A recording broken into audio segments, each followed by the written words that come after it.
and DRO actually are Yoshi main. Interesting. Yeah, just coming off a win against Weekums, I believe. And so, not so sure about this matchup. Yeah, I have no idea what the Game & Watch Yoshi matchup is. I don't think I've ever even seen this before.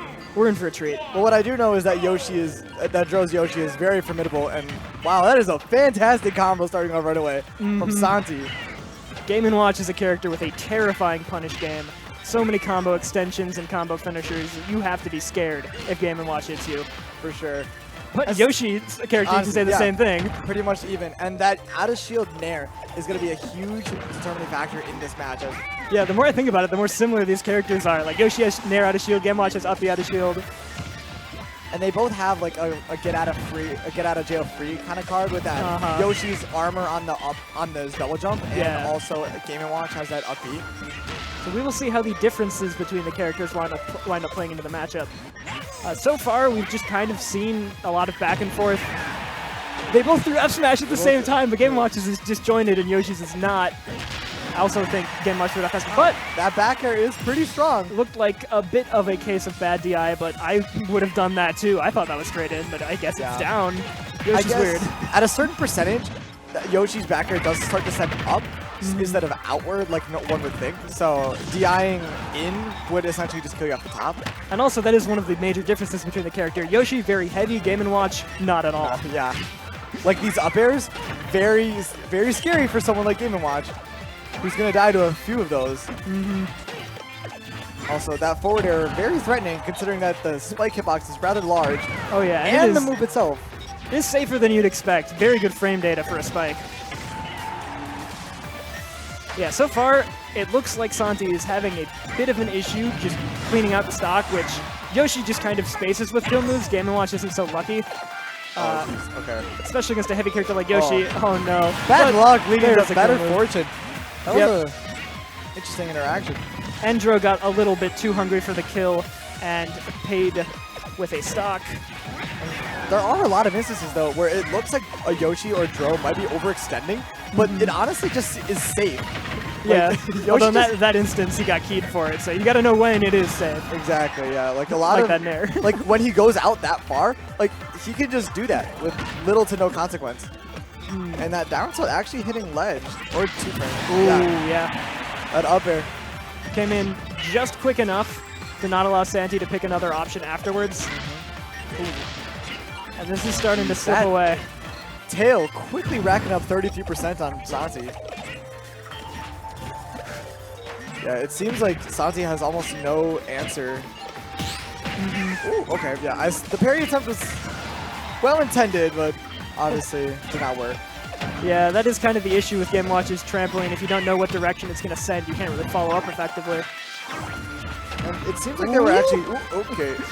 And it actually seemed like there might have been 2 hitboxes on that move. Yeah, I'm not sure exactly how it works. Yeah, because like he parried the first one for sure, but I'm not sure if it was the second one or not. I did not know that had a landing hitbox. Ooh. Oh, that is a reflector. Yes. Okay. That's what makes Game & Watch like actually viable in this game. Is that look, it's a reflector now. That's terrifying. Yeah, I didn't know it was a reflector. I kind of just thought it was a just trying to catch the eggs, which I don't think. Yeah, you can't suck them up, but you can just straight up bounce them back. Ooh, but he has to avoid just so many moves. Like that up air. It's not just like, oh, I have to look out for this and this and this, and if I avoid those, I'm fine. No, Yoshi has like 7 different ways to kill you. His first stock ended with like landing back air. I wouldn't expect that to be a kill move, but there it is. Exactly, and that up air is probably the most threatening tool in Yoshi's kit, for me at least, because it combos into itself. It's a kill move, and it's so fast. It's almost impossible to just like.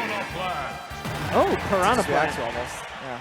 An interesting pick. Yeah, I'm not so sure about this matchup either, but Plant is a very interesting character. Yeah, as well as Game & Watch. A very underplayed character, I might add. So maybe he's hoping DRO. Like, are there any Piranha Plants in Wisconsin of note? Maybe DRO doesn't know what's going on here. There are no Piranha Plants in Wisconsin, but there is.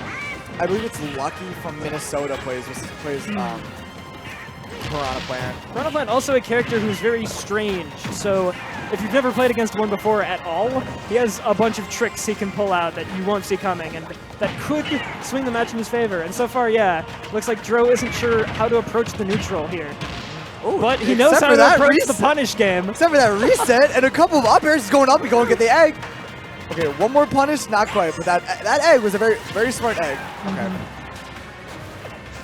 Yeah, DRO does a very good job of extending those combos. Oh, yeah. It's a quick burst option, but it is not safe. Not at all. Oh, interesting. And yeah, DRO is content to play patient. That is kind of what you have to do against a Piranha Plant, but you gotta know how to play patient.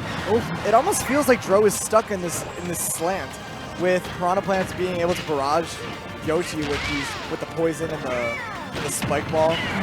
And yeah, wow, he thought he was safe to punish it, but then the spike ball falls once Piranha Plant drops it, and it fell right on top of Yoshi, and then because he was going forward to try and get the punish, it was bad DI. Okay. Yeah, and these platforms are definitely helping SANTI out a lot better than in this game. Using the poison to mask is such a it's so dirty, but it's so useful. It's actually so scary. All right, that was a bit of an ill-advised down B, but and a fantastic punish, and SANTI has to unsafely recover now. Okay, an excellent recovery. Excellent, yeah, for sure. It was a real good I thought he was almost certainly dead, but he managed to only eat like 10% for that. All right, and an excellent recovery from DRO as well. Yeah, the shield pressure from SANTI is actually fantastic. Like putting so much pressure just on DRO with these spike balls and the down B. It's really great. Oh, yep. Okay. Finally, he's like feinting attacks and then finally gets SANTI to roll, and that is the end of the stock. Okay, up tilt. That's gonna get free punish. 3 up airs. Oh, but that's a lot of damage right there. Now, SANTI in prime position to take this stock. With Yoshi off stage, not quite using the double jump yet. But that is one of Piranha Plant's weak points, is you have kill moves, but none that really work consistently. They're all kind of read-based or, goes deep and takes him out.